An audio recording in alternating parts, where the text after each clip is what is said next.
This is a quick tutorial how to get started with Habinator on Android. First, start searching a goal template from the categories or using the search option.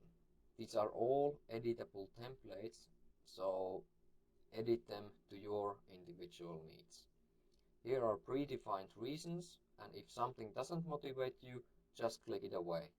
Add the reasons and whys which does motivate you, and you can of course edit them by clicking a reason.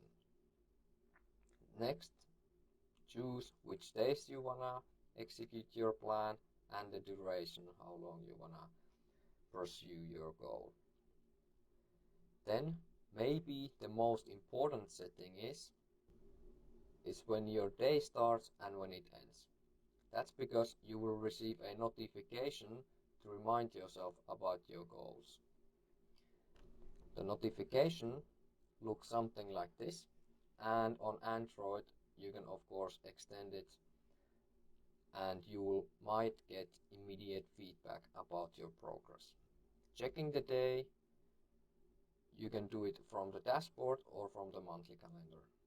When you set the goal, you will be assigned to these groups, and if you don't want to stay there, of course you want to exit the